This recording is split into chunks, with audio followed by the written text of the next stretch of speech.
There is a good news. If you're struggling in CELPIP reading, there are some very easy ways, and I'm going to display them today in this video. You can see one of the paragraphs from one reading, a sample reading that we took out, where students struggled.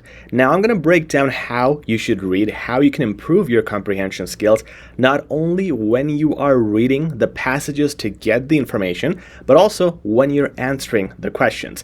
This video is going to solve it all.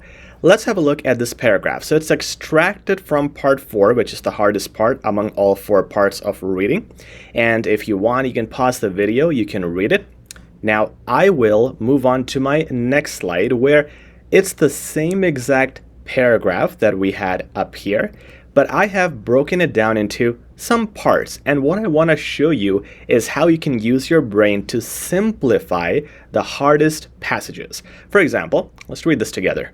In nations like Canada and Australia, cultural diversity is often celebrated through policies that foster inclusivity and multiculturalism, ingraining these ideals into the national identity.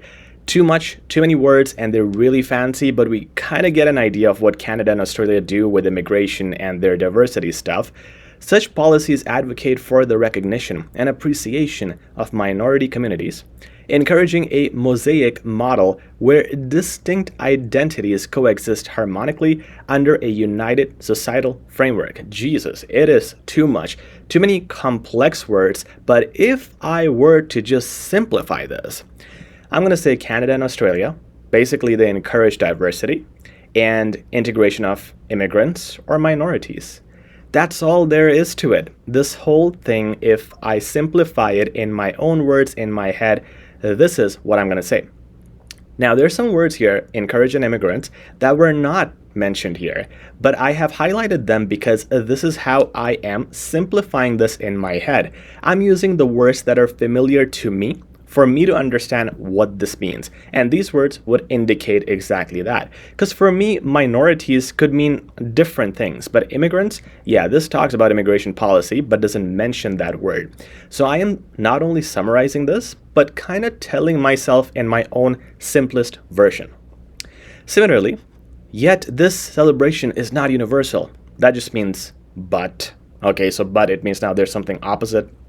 In contrast, countries experiencing shifts in demographic compositions, such as parts of Europe and the United States, frequently witness contentious debates around immigration policies and the preservation of cultural heritage. So these countries, these places, they're debating it. They're saying immigration is not that good. So in my head, what I want to understand is, well, some people don't like it, and they're concerned about maintaining their own culture.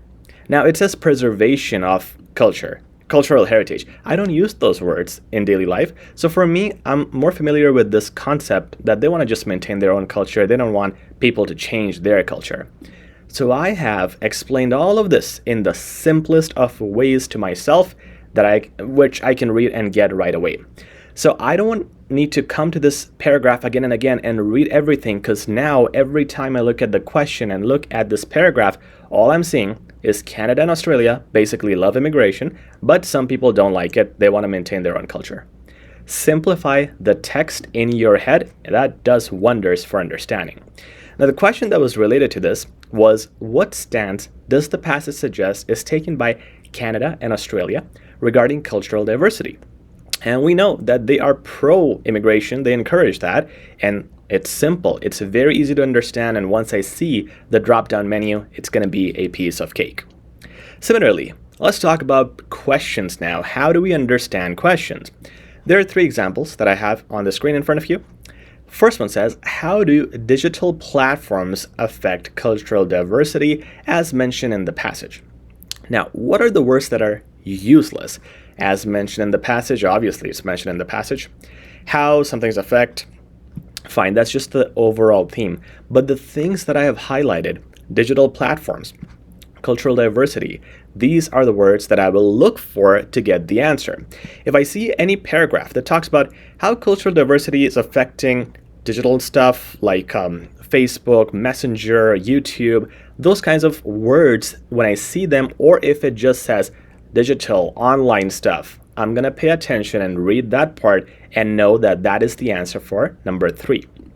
Similarly, number 4, in terms of education, that's your keyword, that's the main word. What challenge? So challenge, so obviously I'm looking for something negative. Does cultural diversity present according to the passage? Now, cultural diversity present according to the passage is repetitive. It is obviously the whole passage that talks about this. So I don't need to see this. It's not going to help me get the right paragraph. But the paragraph where I see words about education and challenges, I'm going to focus there. Similarly, number 5, what overarching benefit does cultural diversity provide to society as mentioned? There's 3 things here.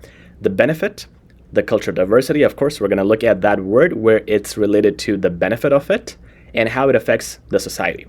So these are the keywords I'm going to be looking at. And before you continue, know that at the end of this video, I have a challenging exercise for you to do. So stay tuned. That'll really show you if you got the lesson today. Now, again, we talked about the passage, how we have to read it. We're looking at the questions, how you have to get the main information before you go back in the passage. But there's a problem. It's not as straightforward. Let's focus on this word, challenge. Okay, so let's say I'm looking for the word challenge and I don't find it. What happens? And this happens a lot of the time. So challenge will be paraphrased into maybe its closest synonyms, which could be objection, hurdle, problem, roadblock, or similar. So don't just look for the keyword itself, but in your head, you want to be prepared with anything that matches the word challenge. But it might not even be this simple. It might not be the synonyms directly. It might be phrases. So instead of the word challenge, they might say, if we do this, if we do cultural diversity, it will make things hard. Or they might say, our main concerns with this are. They might say, things that may delay our progress are these, and these could be the challenges if they're delaying things. So you can see all these different words and phrases that they might use, and none of them even say the word challenge or its direct synonym. But it's the idea, the concept. Remember, we're looking for the concept, the challenge, the hardship, and that could be expressed in any number of ways. Don't worry, I'll tell you what to do in a bit. Now, it could also be the actual problem itself. Maybe they don't even build any sort of intro for you. Maybe they just explain the problem. Maybe they say that because of diversity, we have had this problem and we cannot do more immigration because of this problem. So that problem, which they will state, is the challenge itself. And again, it's not using the same word. So what you got to do is when you are looking at the questions, don't rely on just the word. Definitely never do that. Don't rely on just the direct synonyms, but understand the whole concept. So if anything even close is mentioned, you get it. Now, let's look again at these 3 questions that we were looking at earlier. We overcame the word challenge, and we now have an understanding of how to get the concept from the questions. How about the word benefit? The word benefit is so general. It would have its own synonyms and its own concepts. So my challenge to you is, if you have understood this lesson properly, write down in the comment section at least 4 synonyms, 4 phrases, or 4 ways the examiner or the test maker would have replaced benefit in the passage. If you can accurately do this exercise, you will become an expert in the exam when you're getting questions and you're thinking, paraphrasing in your head. Then you can get any concept mentioned related to it in the passage. So comment down below. This is my challenge to you. People help each other out, analyze each other's comments. I'll also do my best to respond with my own feedback. Thank you guys. I hope this video helped out. Please like, share, and subscribe. We'll talk soon.